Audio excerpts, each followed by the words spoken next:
Hey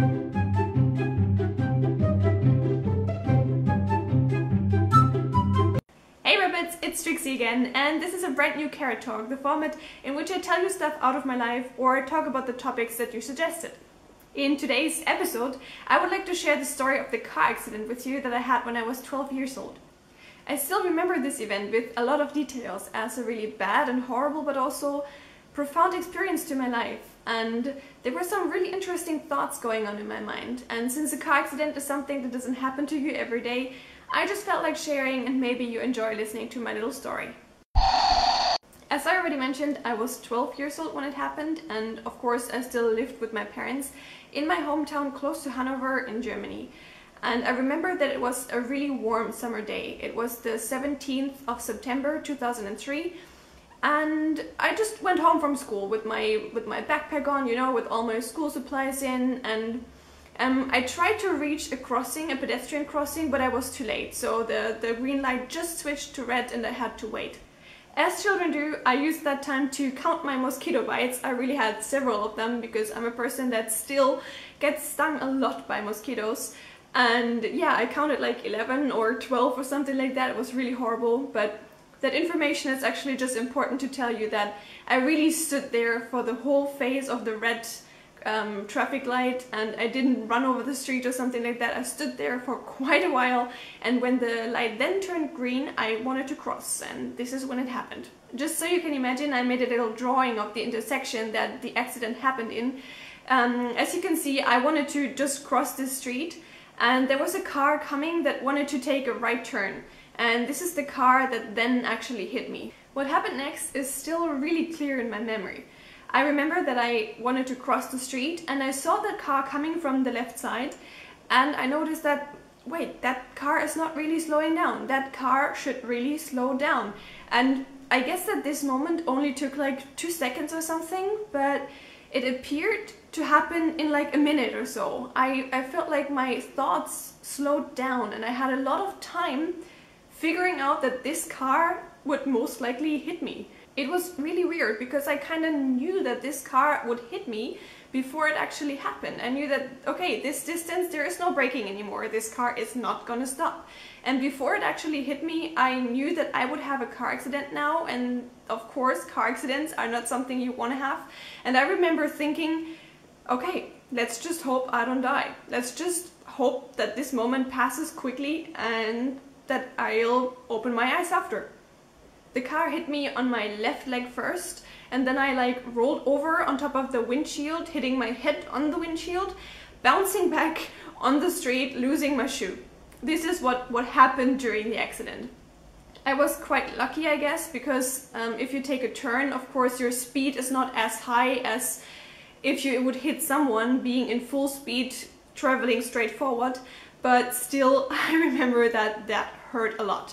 I don't remember the actual moment that it happened because of course I hit my head really hard, and I don't exclude that I actually passed out for a few seconds.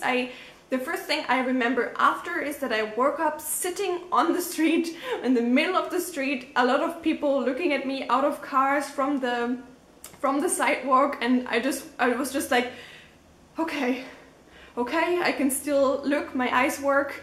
And actually the first thing I did was looking at the traffic light again. I wanted to know if it was my mistake. Did I cross the road when it had a red light?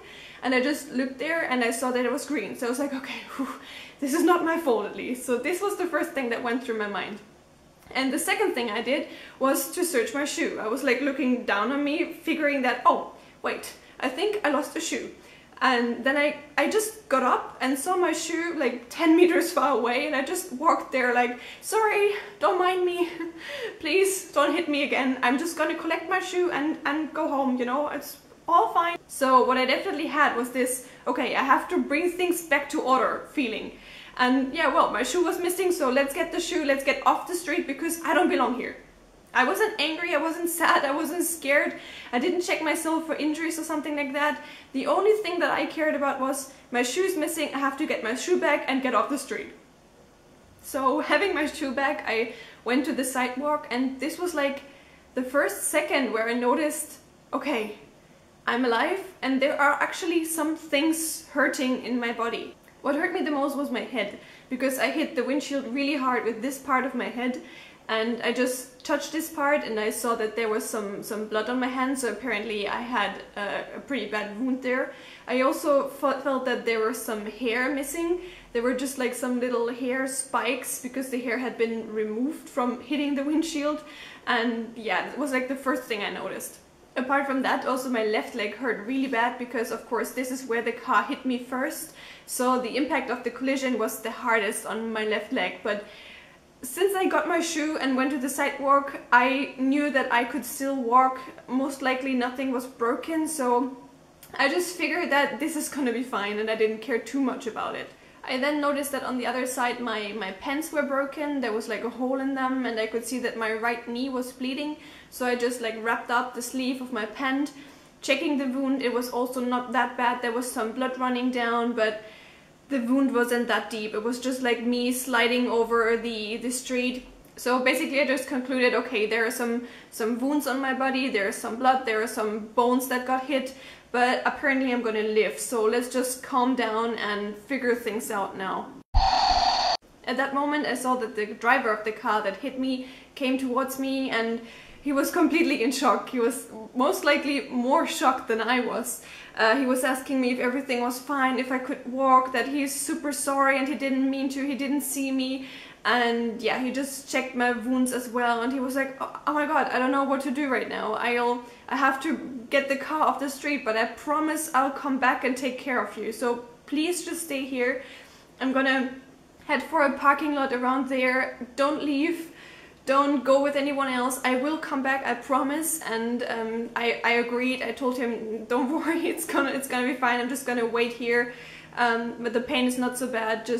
Just hurry and we'll clear things up. So he went back into the car, drove to the parking lot that I also knew of. It was really close to my school, and there was no one else really doing anything. All the other cars had moved again. It was a little bit weird because I would have thought that if a 12-year-old girl gets hit by a car, there would be other pedestrians coming and taking care a little bit more. But they were all like, oh, an accident happened, oh my god, but not really doing anything, which was kind of a shocking situation. There was just a bicyclist stopping next to me, and he was like, what happened here? Even it almost sounded as if he was angry at me. I was like, I got hit by that car there, but the driver is gonna bring his car to a parking lot and then he's gonna come back. And the bicyclist was just like, huh, okay. And he waited a little bit longer, just staring at me when I was checking for more wounds, and then just driving by. And I was like, okay, that was really helpful. Thank you very much, Mr. Bicyclist guy. A few moments later, the car driver came back as promised, and I noticed that he was a really nice guy and he really didn't mean to do anything bad. He couldn't accept himself what just happened. This is how he looked like. I remember that he had white hair and he was like of a middle age, like 45 to 50, I'd say. And he just didn't know what to do really, and of course I didn't know either.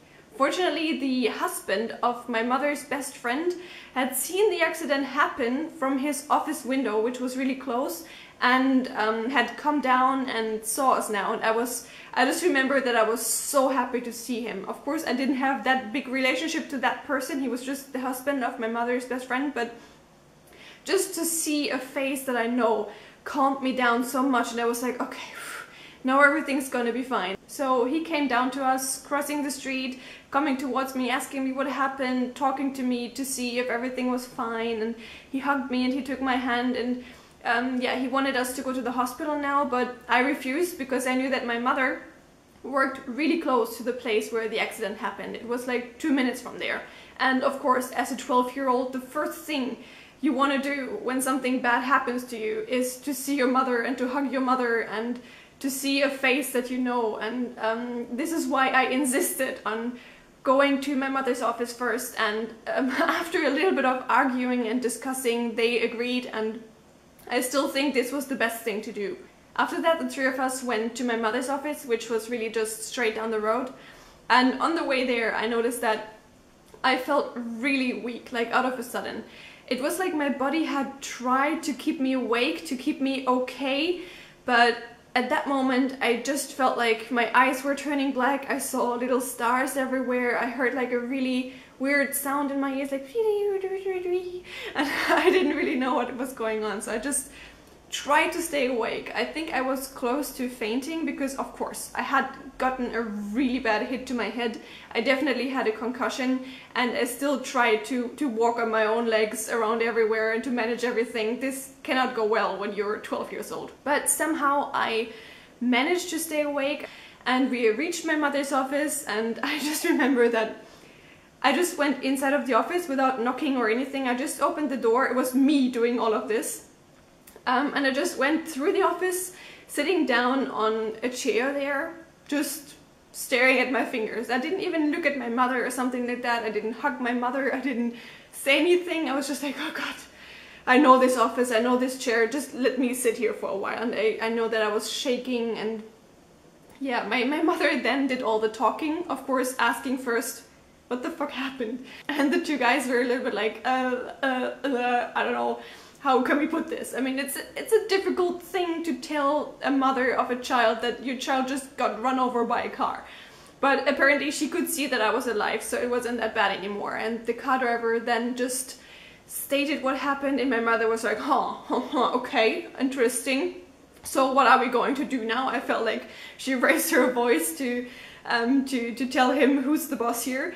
And yeah, after that we agreed that my mother and I would go to the hospital, and the other guys would phone the police and do some like the paperwork of what you do when you had an accident. I don't really know what happened, because as a 12-year-old, when you experience something like this, that is not the stuff that you want to remember. This is not the stuff that matters to you. What mattered to me was like my injuries, my experiences. I was still alive, my fears after, and I cannot really remember what we did next. I just remember that we went to the hospital and that I got checked like all over. They checked me through, they x-rayed me, of course, they took care of my wounds. I didn't need stitches, which was really good.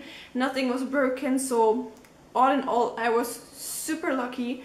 This could have ended really, really bad, but I didn't take too much damage, and I still, even from today on, I'm still super happy that nothing worse happened to me that day. When we got home from the hospital, this was like the first time where I actually felt the true pain that my body had. It was like 1,000 times worse than the pain that I had right after the accident. I couldn't lift my left leg anymore. It felt like hell when I moved my left leg, and my head hurt really bad. The whole front head was hot as if I had a fever. My right knee hurt me really bad, and I couldn't believe that this pain was so bad out of a sudden, and like moments before I had been walking around as if nothing had happened. Pain woke up out of a sudden, also my feelings did. I just realized what happened to me. I was like, today I almost died. I could have died today. And I got so scared, and of course my mother was with me all the time. She brought me some food, but I couldn't eat anything, and she talked to me, and I told her many times how it happened, just to live through it all over again, because yeah, that makes you rework it in your head, and that was a really bad trauma going on also psychologically. And yeah, I just tried to calm myself down, but for days I wasn't able to live my life normally. I was still thinking about that, still reliving this in my dreams during school. I just remember that it took a long time until I could let go and be okay with what happened to me. But like after a week or so, it finally got better and I could live my life normally again. Of course, I was still thinking a lot about this, and also like having really deep thoughts about life and how quickly life can be over, but it didn't bother me so much anymore. It was more like I became a little bit proud of what happened, because this is an experience that not every 12-year-old has, and a lot of my friends asked me about it over and over, and I was like a little bit of a hero in my school. Still, even like 3 years after, I haven't crossed this pedestrian crossing again. And still, when I'm in my hometown visiting my parents now, like 12 years later, I'm still watching twice or 3 times before I cross that road. Because this still affects me in a way, and it still calls back all the feelings that I had the day that the accident happened. Which is a really mysterious and interesting thing to happen, because even after such a long time, this road still works like a sort of time machine, making me this 12-year-old girl again, getting hit by a car. The driver, by the way, was indeed a really nice person. He sent me a really long letter apologizing for everything that happened, that he really didn't mean to hurt me, that he hopes all the best for me and that he wishes me everything good for my life. And he sent me like 12 little like figurines of chimney sweepers, since he was a chimney sweeper, to bring me luck during my life. And I always kept at least one of them in my school bag to, yeah, actually bring me luck when I had to write an exam and something like that. And I really believed in it, because the day that I had this accident was really a day of luck. This could have gone way worse than it did. I didn't break a bone, I didn't have really severe injuries, and I was alive, which is like the main point. So yeah, this is what happened to me on the 17th of September 2003. Little me, 12-year-old, having a car accident. And this is how I experienced it. I hope you enjoyed listening to me. I hope you found it interesting, like what kind of thoughts went through my mind, what I did first when I realized that I just had an accident. I always look back to this happening quite stunned, like, okay, the only thing I was thinking of was my shoe and stuff like that.